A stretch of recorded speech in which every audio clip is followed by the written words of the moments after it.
Hello students, welcome back to my YouTube channel RPL2।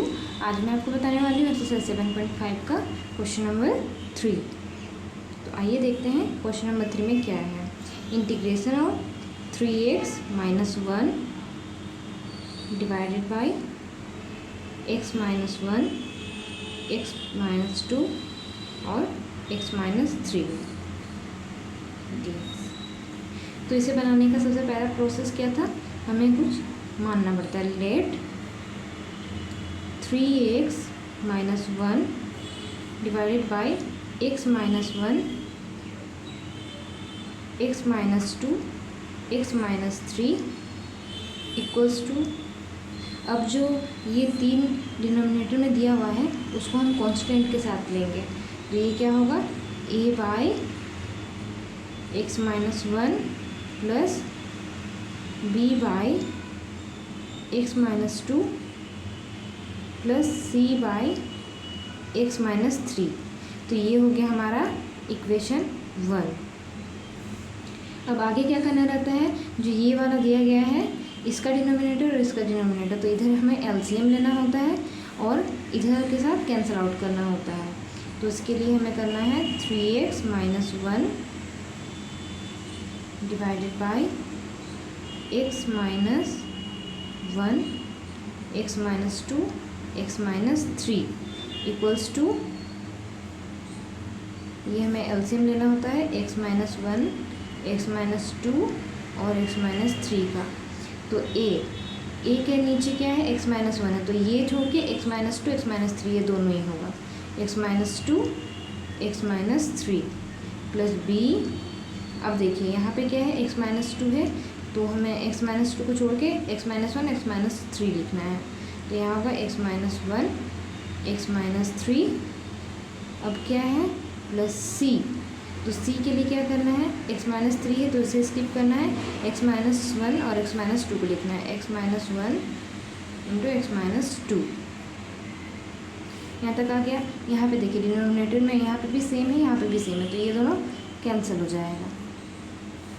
अब यहाँ पे बचा क्या, यहाँ पे रह जाएगा 3x - 1 equals to a x - 2 x - 3 plus b x - 1 x - 3 plus c x - 1 x - 2।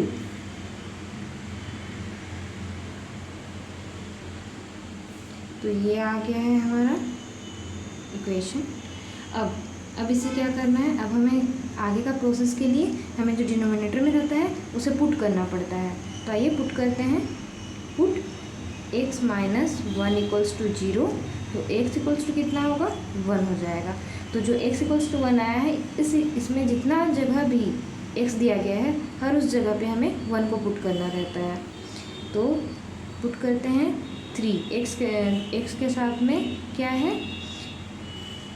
3 के साथ क्या है, x है, तो x की जगह पे हमें क्या पुट करना है, 1 को पुट करना है। -1 इक्वल्स टू a है, x है यहाँ पे भी, तो यहाँ पे भी 1 डाल लेते हैं, यहाँ पे भी। और ठीक इसी तरह से आगे जहाँ जहाँ पे भी हमारा x दिया गया है हर उस जगह पे हमें 1 डालना है, क्योंकि हम लोगों ने x इक्वल्स टू 1 फाइंड किया हुआ है। तो इससे हमें, और इसे करने का रीज़न क्या है, इससे हमें पता चलता है a b और c क्या है बारी बारी से। तो देखिए मैंने ये वाली इक्वेशन में बस जहाँ जहाँ पे भी x था उस जगह पे 1 को डाल दिया, 3x की जगह पे 1 को डाला, x की जगह पे भी 1 को डाला है, इस जगह पे भी डाला है, और इसी तरह से आगे भी मैंने डाला हुआ है। तो आइए अब इसे सॉल्व करते हैं। 3 × 1 3 - 1। फिर यहाँ पे देखिए, यहाँ पे क्या हो जाएगा, 1 - 2 है तो ये हो जाएगा -1, और यहाँ पे 1 - 3 है तो ये हो जाएगा -2। फिर आगे क्या करना है, 1 - 1 है तो ये 0 हो गया, 1 - 1 है तो 0 हो गया, तो 0 के साथ ये और ये मल्टीप्लाई किया गया है तो ये पूरा टर्म 0 हो जाएगा। ठीक उसी तरह से c और ये वाला टर्म दोनों ही इस 0 के साथ मल्टीप्लाई होकर के पूरा 0 हो जाएगा। तो 0 + 0, यहाँ पे आ गया हमारा 2 इक्वल्स टू, और ये देखिए -1 -2 और मल्टीप्लिकेशन का साइन, तो ये क्या हो जाएगा, 2 × 2, तो ये हो जाएगा हमारा 2 × a। तो ए हम इससे हमें क्या मिलेगा, 2, ये 2 इधर आ जाएगा तो 2/2 इक्वल्स टू ए, ये कैंसिल आउट हो जाएगा, हमें मिल जाएगा ए का वैल्यू 1। तो इससे हमें एक कांस्टेंट का वैल्यू मिल गया जो कि है 1। अब आगे ठीक उसी तरह से हम देखते हैं बी का निकालेंगे। उसके लिए हमें क्या करना पड़ेगा, x-2 को लेना होगा। तो आइए पुट करते हैं, put x-2 equals to 0, x equals to 2। फिर से हमें इस इक्वेशन में जहाँ जहाँ पे x है, इससे पहले वाले में हम लोगों ने x इक्वल्स टू 1 निकाला था, इसलिए 1 को पुट किया हुआ था।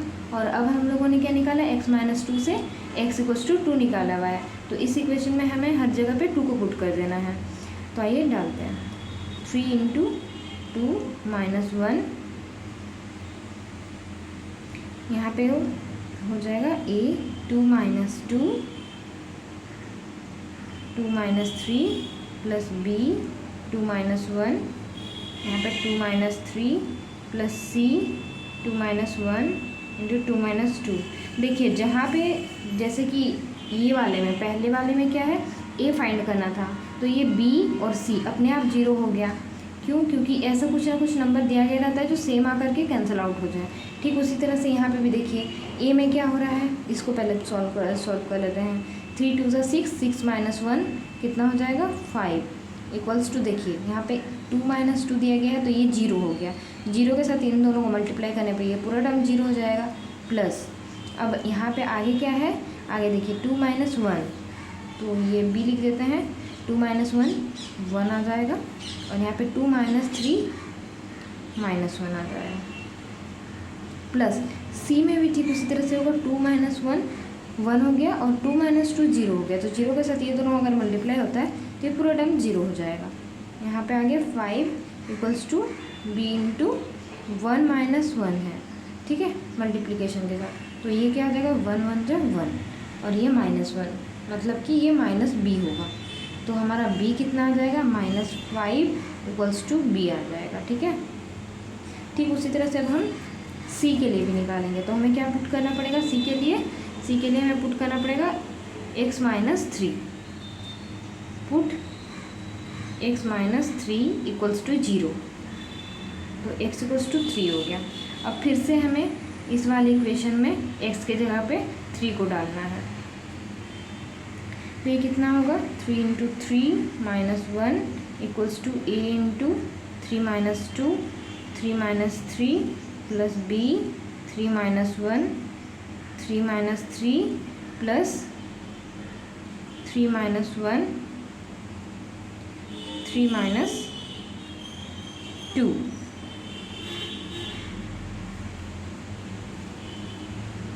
तो यहाँ पे देखिए क्या आ गया, 3 3 = 9 - 1 8 हो जाएगा यहाँ पे। और यहाँ पे देखिए a वाला टर्म पूरा 0, क्योंकि 3 - 3 है और यहाँ पे 0 हो जाएगा, तो ये पूरा 0 हो गया। प्लस b वाला टर्म भी पूरा 0 हो गया, प्लस c वाला टर्म में क्या है, c × 2 × 1 है। यहाँ पे क्या आ जाएगा, 8 इक्वल्स टू c 2c आ गया। तो ये मल्टीप्लिकेशन में है, इधर जाएगा तो डिवाइड में आ जाएगा, तो 8/2 इक्वल्स टू c, तो 2 4 = 8। ठीक है, यहाँ से हमें c क्या मिला है, c इक्वल्स टू हमें 4 मिला है। तो हम लोगों को क्या क्या फाइंड करना था, a फाइंड करना था, b फाइंड करना था और c फाइंड करना था। तो हमें मिल चुका है a equals to 1, b equals to -5 और c इक्वल्स टू 4। तो आगे अब इसे सॉल्व करते हैं। अब हमें क्या करना रहता है, हमें जो इक्वेशन हमने 1 लिया हुआ है, जैसे कि ये वाला इक्वेशन हमने 1 लिया हुआ है, अब हम इसे लेंगे। ठीक है, तो हम यहाँ पे करते हैं फ्रॉम इक्वेशन 1। तो यहाँ से क्या करेंगे, a/x - 1 dx plus b/x - 2 dx plus integration of c/x - 3 dx। तो हमें a और b और c का वैल्यू मिला हुआ है, अब हम इसे इसमें पुट कर देंगे। तो सबसे पहले क्या करना रहता है, देखिए इंटीग्रेशन ऑफ a/x - 1 है, तो इसके लिए हमें करना पड़ेगा, हम कांस्टेंट को पहले बाहर निकालेंगे, कॉन्स्टेंट को बाहर निकाल दिए। उसके बाद अंदर क्या बचा, 1/x minus 1 dx plus B को बाहर निकाल दिए, कॉन्स्टेंट था, तो यहाँ पे बचा 1 divided by x minus 2 dx plus c integration of 1/x minus 3 dx।